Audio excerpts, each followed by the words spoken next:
Hello दोस्तों, आज हम बात करते हैं आईपीसी के सेक्शन 377 प्रकृति विरुद्ध अपराध अननेचुरल ऑफेंस के बारे में।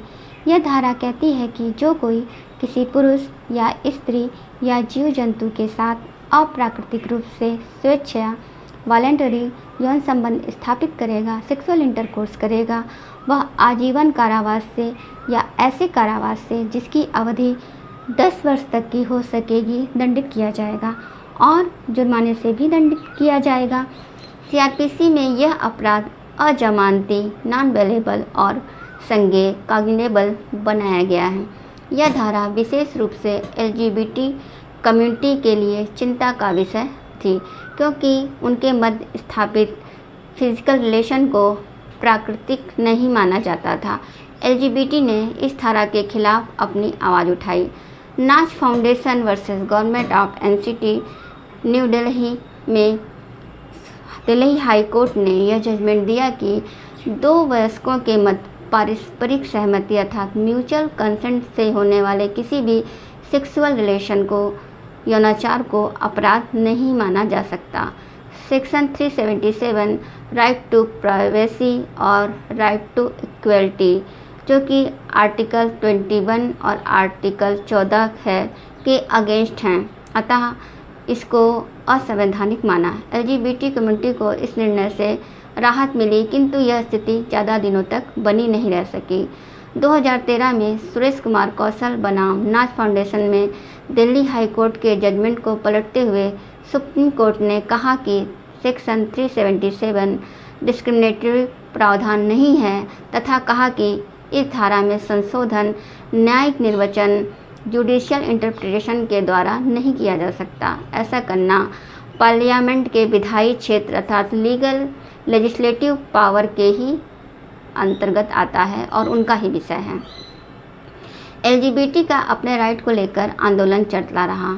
उसके बाद आता है KS Puttaswamy versus Union of India का केस, जिसमें सुप्रीम कोर्ट ने निजता प्राइवेसी के राइट को फंडामेंटल राइट माना तथा यह भी कहा कि एलजीबीटी समुदाय के सदस्यों के स्वभाव को, उनके नेचर को स्वीकार करते हुए उन्हें अन्य नागरिकों की भांति समान अधिकार देना संविधान का मूलभूत सिद्धांत है।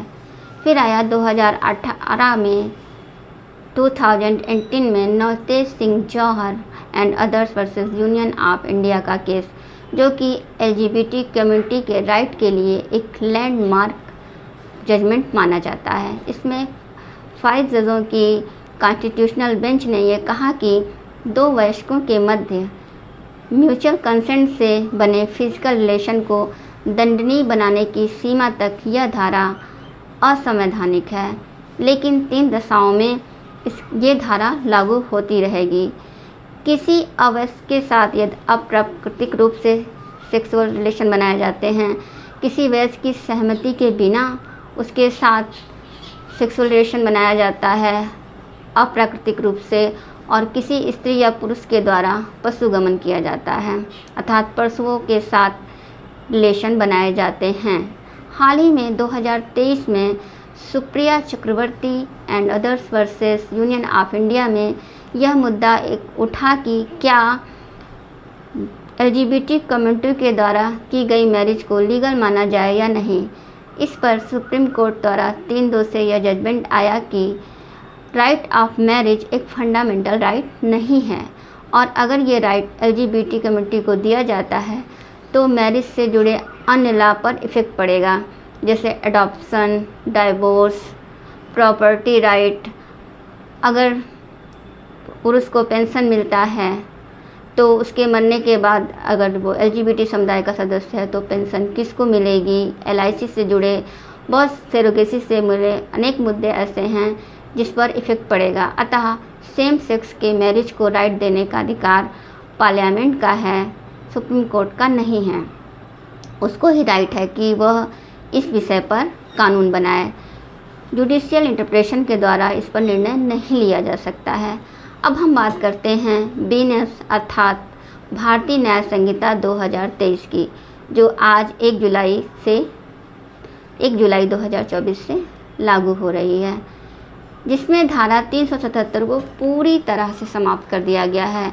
लेकिन इसमें एक मुद्दा यह उठता है कि जब नवतेज सिंह जौहर के बाद में 377 को असंवैधानिक बनाया गया था तो उसके कुछ हिस्से को वैध रखा गया था जहां तक ये धारा लागू होती थी। लेकिन अब जबकि ये धारा पूरी तरह से समाप्त कर दी गई है तो मुद्दा ये उठता है कि कोई बालक या पुरुष जो 18 वर्ष से ऊपर का है उसके साथ सेक्सुअल असॉल्ट किया जाता है तो जबकि यह धारा समाप्त हो गई है तो उस अपने खिलाफ हुए अपराध के विरुद्ध किधर जाएगा, किस कोर्ट में जाएगा, कहाँ से उसको सुरक्षा प्राप्त होगी, क्योंकि बच्चों के लिए तो पास्को एक्ट बना हुआ है और महिलाओं के लिए भी जो भी उनके साथ गलत कृत्य होते हैं या रेप और फिजिकल असॉल्ट जैसे बहुत से मुद्दे हैं उसके लिए अनेक सी धाराएं बीएनएस में दी हुई हैं और अलग से भी बहुत सारे कानून हैं। किंतु 18 वर्ष से ऊपर के पुरुष के साथ कोई सेक्सुअल असॉल्ट होता है तो उसके लिए अब कोई भी कानून नहीं बचा है। और अगर पशुओं के साथ भी इस तरह का अप्राकृतिक रूप से सेक्सुअल रिलेशन होता है तो उसके खिलाफ कोई किधर जाएगा, ये संसद को सोचने का मुद्दा है। लेकिन उसने इस विषय में अभी तक कोई भी कानून नहीं बनाया है और सेक्शन 377 आईपीसी की समाप्ति कर दी है। इस पर विचार करना बहुत ही ज़रूरी है। आप लोग का इस बारे में क्या राय है बताइएगा। धन्यवाद।